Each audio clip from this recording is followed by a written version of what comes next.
Eu não entendo muito de futebol, mas eu tenho visto algumas notícias que me fazem prestar um pouco mais de atenção nesse universo. E não, eu não tô falando do desempenho da seleção na Copa, porque não poderia me importar menos, mas sim de questões muito mais relevantes, como essa questão das bets, que estão aí destruindo vidas, famílias, e são legalizadas, são incentivadas a plenos pulmões. Recentemente eu vi também uma notícia de uma casa de prostituição que está sendo patrocinadora de um grande clube brasileiro. Então, esse tipo de coisa me impressiona por um lado, mas por outro não. Por outro, apenas confirma aquilo que nós já sabemos, que no Brasil o futebol não é apenas esporte, o futebol é poder. E o poder, como vocês também já sabem, está acima do bem e do mal e muitas vezes está acima das leis. E de tudo que eu li nos últimos dias desse universo, nada foi tão triste e tão impactante quanto este livro, Longe do Ninho, escrito pela jornalista brasileira Daniela Arbex. Aqui ela vai falar sobre o que aconteceu em 2019 no Flamengo, quando um incêndio interrompeu a vida e o sonho de 10 jovens. E é sobre esse livro que a gente conversa no vídeo de hoje. Olá, bem-vindos ao Inventário da Leitura. O meu nome é Gessiele Lordes e um dos projetos desse canal é Jornalismo Literário, né? Esse é o nome do projeto no qual eu leio títulos, obras escritas por repórteres, por jornalistas, e são títulos que se destacam, seja pela linguagem criativa, seja pelo tom de denúncia da obra. E esse último caso é no qual se encaixa este livro, Longe do Ninho, da brasileira Daniela Arbex. É um livro-reportagem que vai mostrar o que aconteceu em 2019 nas dependências do Flamengo, quando 10 jovens de 14 a 16 anos perderam a vida em um incêndio nas dependências ali do clube. Era o dormitório da categoria de base do time, e ela vai reconstituir esse momento, mas também vai mostrar todo o contexto em que essa tragédia, que a gente pode considerar uma tragédia anunciada, aconteceu. Longe do Ninho foi lançado em 2024. É o lançamento mais recente aí da Daniela Arbex, que já tem uma carreira bastante consolidada no jornalismo investigativo. Vocês devem recordar o nome dela em função de outros títulos que ficaram bem famosos, como o livro que conta a tragédia na Boate Kiss. Também temos um livro, Holocausto Brasileiro, que vai falar sobre o Hospital de Barbacena, que era um manicômio, né, lá em Minas Gerais. Então, ela tem uma obra, assim, bastante voltada a esses grandes marcos da história brasileira, marcos tristes, né, episódios muito trágicos. E aqui, novamente, nós temos um momento que abalou bastante o Brasil. Acredito que quem acompanha mais o futebol deva recordar melhor esse momento, especialmente quem é do Rio de Janeiro. Pessoalmente, eu não sabia muito sobre esse episódio, eu até já comentei em alguns outros vídeos aqui no canal, que me chamou a atenção quando eu soube que a Daniela Arbex ia lançar um livro sobre essa situação, né, esse caso, o fato de eu não lembrar muitas coisas, né, não tinha memória sobre essa notícia, e é uma notícia com potencial para circular aí no noticiário nacional. E aqui no Rio Grande do Sul, né, aqui onde eu moro, e, enfim, naquela época em que isso aconteceu, eu não acompanhei, e geralmente eu acompanho bastante o noticiário, mas por algum motivo esse episódio não ficou marcado na minha lembrança. Eu acredito que um dos motivos que possa ter contribuído para isso é a proximidade com o episódio de Brumadinho. Inclusive, Daniela Arbex também escreveu um livro, né, sobre a situação lá em Brumadinho, Arrastados, que também já li, recomendo bastante.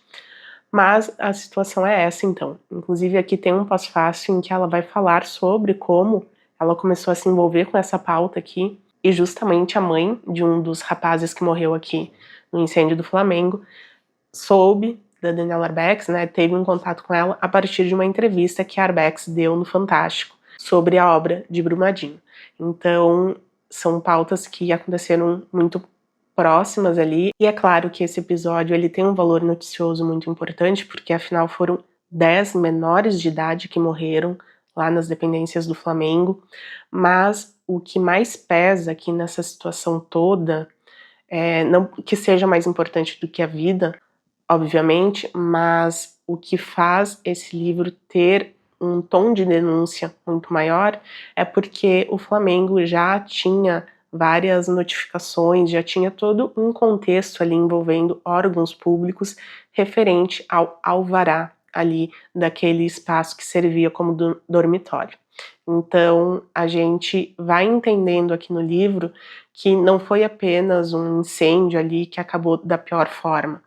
Muitas e muitas tentativas foram feitas por parte de Ministério Público, Prefeitura, enfim, uma série de órgãos pedindo para que o Flamengo fizesse algumas mudanças naquele espaço para melhor atender aqueles adolescentes, né, que ali se instalavam. Lembrando que muitos deles eram de fora do Rio de Janeiro, então esse alojamento era muito importante também para quem não tinha família, quem não tinha moradia ali no estado. A começar pelo fato de que esses jovens dormiam em um container, né? Um container, vocês conhecem esse tipo de estrutura. Eles dormiam nesse container e tinha uma série de coisas ali que não fechavam com as medidas que os bombeiros pediam, né? Então aqui ela vai listar um monte de troca de e-mail, de termo de ajustamento de conduta que foi tentado fazer com o Ministério Público. Vai ter uma série de órgãos aqui que vão enxergar coisas que o Flamengo tinha que melhorar, principalmente por se tratarem de jogadores menores de idade. Então entra aí também os órgãos que lidam com essa questão da formação infantil, né, do cuidado à criança ou adolescente, mas algumas coisas foram bem definitivas para que a tragédia terminasse como terminou, né? Por exemplo, esse container ele tinha apenas uma porta, essa porta abria para dentro, né? O que dificulta uma saída em massa e tudo mais. As janelas eram gradeadas, não tinha sistema de exaustão no corredor e tudo começou com um problema, um aparelho de ar-condicionado de um dos quartos. Só que também se identificou que não tinha o material de revestimento ali, não era anti-chamas. Então isso pode ter contribuído para que o fogo se alastrasse muito rapidamente. Então esse incêndio ele demorou menos de 2 minutos e 10 jovens faleceram. Então vocês imaginam, foi uma coisa muito rápida. Quando o socorro chegou, tudo já tinha acontecido. Inclusive teve um dos rapazes que faleceu ali basicamente na porta de saída, né, porque foi tudo muito rápido e a gente sabe, né, depois do episódio da Botkiss, acho que já ficou bem popularizado esse conhecimento de que não apenas o fogo, o calor, né, fazem a pessoa ter complicações de saúde, mas também o cheiro, né, se torna um ar muito tóxico ali dentro. Então esses jovens não tiveram muitas chances, porque, enfim, ficou tudo escuro, também não havia luzes que sinalizavam, luzes de emergência. Então todas essas situações, né, todos esses fatores contribuíram para que se tornasse muito difícil sobreviver a um incêndio, tanto é que a gente tem aí esse número que é bem assustador, né, 10 jovens morreram em menos de 2 minutos. Bom, e esse livro, ele é bastante demarcado. Então, o que eu quero dizer? A Daniela Arbex vai começar falando ali brevemente sobre a vida de cada um desses jovens, vai dar um contexto familiar deles, vai falar sobre a relação com o futebol, o sonho deles. Depois a gente já vai lá para o momento, então, em que essa notícia do incêndio ela começa a se espalhar. E a gente precisa lembrar que esse incêndio aconteceu às 5 e pouco da manhã, então muitos dos pais, dos familiares desses jovens estavam iniciando o dia de trabalho, né, estavam se deslocando para o seu trabalho, e depois ela vai mostrando ali, tem uma parte que vai mostrar uma legista, né, que teve uma atuação bastante importante ali na identificação dos corpos e tudo mais. Ela depois reconstitui o momento, né, do incêndio em si, que, lembrando, foi muito rápido, então é uma descrição um pouco mais breve, justamente porque a situação foi mais breve. Isso não quer dizer que não é um momento triste, que não é um momento que vai te tocar. Com certeza vai, até porque ela também reconstrói um pouco os instantes anteriores, né, o que cada um fez antes de dormir, os movimentos que eles fizeram para que que deveria estar em um quarto foi para outro quarto, e daí teve alguns que conseguiram escapar e outros não. Então esses detalhes ali que fazem a pessoa estar no lugar errado na hora errada, sabe? Esse tipo de coisa ela reconstrói aqui também. E depois ela vai mostrar também como foi difícil para muitas famílias fazerem o deslocamento até o Rio de Janeiro. Porque, como eu disse, a maioria deles, né, eram de outros estados e muitos, na verdade, a maioria também, eram de famílias muito humildes, muito simples, que não tinham recursos tão acessíveis para pegar um avião, assim, de última hora, né. Mas é óbvio que todos eles fizeram os movimentos necessários para dar um jeito de resolver isso, mas eu acho que essa parte em que a família descobre ou tenta descobrir o que de fato aconteceu, porque eles são informados primeiro pela imprensa, por conhecidos que viram uma notícia e lembraram deles, então não teve uma comunicação oficial rápida por parte do clube. Eu acho que isso tornou o sofrimento deles muito mais angustiante, né, aquela dúvida de saber se o seu amado filho, neto, enfim, o seu menino estava entre as vítimas ou não. Então é um momento bastante angustiante esse, sem dúvida. E depois disso, a Daniela Arbex vai trazer também os detalhes burocráticos de toda essa situação.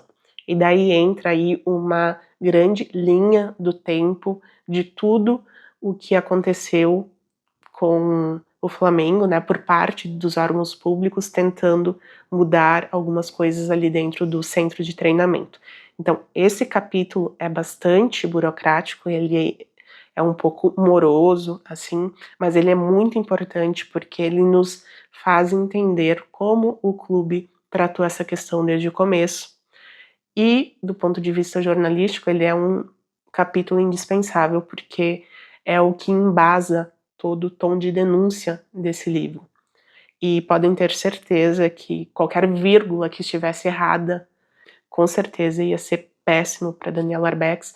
Então eu entendo perfeitamente a escolha que ela fez de trazer isso à parte e ser o mais fiel possível. Mas enquanto leitor a gente precisa estar preparado, porque é um capítulo que vai ser um pouco mais cansativo, sim. Inclusive, esse é um dos motivos que me faz pensar que esse livro é uma excelente leitura não apenas para estudantes de jornalismo e de comunicação em geral, mas também para estudantes de direito, porque tem muita coisa aqui que com certeza estudantes de direito vão conseguir refletir, vão conseguir, né, pensar um pouco mais com base naquilo que estão estudando. E tem um momento aqui que foi um dos desdobramentos que mais me gerou revolta, assim, enquanto cidadã também. É um momento em que a prefeitura já havia dado muitas multas ali para o Flamengo, eles simplesmente pagavam essa multa e seguiam da mesma forma, porque o valor da multa era irrisório para um time desse porte. E chega um momento que a prefeitura diz assim: olha, então, se não for ajustado o que a gente está pedindo, a gente vai cobrir o letreiro do Flamengo. E então os dirigentes ali começam a entender que isso teria um impacto na imagem do clube muito ruim, porque daí iam começar a especular por que o letreiro estava coberto, podia sair na imprensa e tudo mais. E daí o que eles fazem para escapar dessa questão? Eles tiram o letreiro, né, dizem que vão mandar lavar o letreiro, né, fazer uma manutenção, alguma coisa desse tipo, e tiram o letreiro do clube. E assim, a prefeitura não consegue fazer essa medida, né, punitiva, que seria cobrir o letreiro, porque o letreiro afinal já não está lá. Então é assim que eles vão levando, né. A gente vai vendo que por mais que os órgãos públicos tenham feito, tenham tido algumas medidas ali, elas eram insignificantes, né, para uma empresa que tinha tanto dinheiro, né. A gente costuma falar que no Brasil a lei que se vale apenas de medidas de multa e fiança e coisa assim, ela na prática só vale para quem não tem grana. Quem tem grana consegue dar a volta, consegue dar um jeito de escapar, e foi isso que aconteceu. E no fim acabou culminando nessa situação que é muito triste. E as histórias desses jovens, elas são muito parecidas. E sim, são exatamente isso que você deve imaginar quando pensa em um jovem que sonhava com futebol. Não era apenas uma decisão de carreira, era uma decisão de futuro da família inteira. Então a maioria deles tinha esse desejo, esse sonho de ser jogador de futebol para comprar a casa para a mãe, para comprar ali uma casa para a avó, né? Tem até inclusive um deles que foi criado por uma avó e é uma história muito triste porque ele foi rejeitado pelos pais, essa avó muito simples ali se sacrificou um monte para poder criar ele e no fim aconteceu isso. Então são histórias que tu tem que prestar muita atenção ali no nome, nos pequenos detalhes, porque se a gente contar uma história apenas de um jovem que sonha em ser jogador de futebol para dar um futuro melhor para sua família, é basicamente a história de todos eles. Eu acho que tem um ali que tem uma situação de vida um pouco mais confortável, mas para todos eles era também a esperança da família, né, de ter um futuro melhor, de ter a própria casa, de sair ali do subemprego, esse tipo de situação. E é claro que quando a gente fala de futebol, a gente também fala de uma paixão. Então, muitos deles também vinham de famílias que tinham esse amor ao Flamengo, né? Que tinham essa paixão à camisa. Então, eu imagino que deva ter sido ainda mais triste quando tu vê ali o time ao qual tu dedicou a tua torcida, o teu empenho. Enfim, eu não tenho essa relação com o futebol, mas eu entendo quem tem. E eu fiquei me colocando no lugar ali de muitas famílias. Teve um deles que pegou essa paixão ali que veio do avô, então imagina, né? É muito triste acabar dessa forma tão trágica, tão injusta, e principalmente algo que, ao que tudo indica, poderia ter sido evitado. Então, por esses motivos, assim, que são histórias muito parecidas, esse capítulo com as questões burocráticas um pouco mais duro, né, um pouco mais engessado. Eu diria que de todos os livros da Arbex que eu já li, esse foi o que menos eu me senti envolvida ali na história. E lembrando, eu não tô aqui de forma alguma diminuindo a tragédia que foi isso. É um episódio extremamente triste, revoltante, e é óbvio que ele merece não ser esquecido, né, ser resgatado, e esse livro cumpre muito bem esse papel, mas como leitora eu não posso deixar de comparar essa experiência de leitura com a que eu tive com outros títulos dessa mesma autora. De qualquer forma, é um livro muito bom, eu recomendo para quem tem estômago primeiro, porque eu digo que o meu envolvimento assim, com essa história ele foi um pouco menor, mas eu sou uma pessoa muito acostumada a ler livros-reportagem, a ler temas pesados, temas trágicos, então eu já não tenho tanta sensibilidade. Mas com certeza você que tem filho, provavelmente vai se emocionar muito mais, né, vai sentir muito mais. Então também precisa levar isso em consideração. Mas em relação à escrita da Daniela Arbex, ela é excelente, né, a gente já conhece ela de muitos outros casos e a gente consegue perceber o respeito que ela tem com as famílias, com as vítimas e também o empenho que ela tem em trazer esse caso e não deixar que ele caia no esquecimento. Também resgatar essa história para quem, assim como eu, não acompanhou muito na época, né, não deu muita atenção por um motivo ou por outro. Mas eu gostei muito de fazer essa leitura e embora seja um tema difícil, uma história triste e pesada, é uma leitura que flui muito rapidamente, então enquanto obra literária, né, enquanto experiência de leitura, eu posso dizer que é um livro rápido de ser lido. Claro, isso vai depender também da tua sensibilidade, eu sei que tem pessoas que vão pausando a leitura nesse tipo de história, mas fica aí, então, mais uma resenha do projeto Jornalismo Literário. Lembrando que a gente tem aqui no canal uma playlist desse projeto, caso você queira conferir as obras que já lemos neste ano, teve a primeira edição no ano passado. E assim eu me despeço de todos vocês, deixo um forte abraço e até a próxima.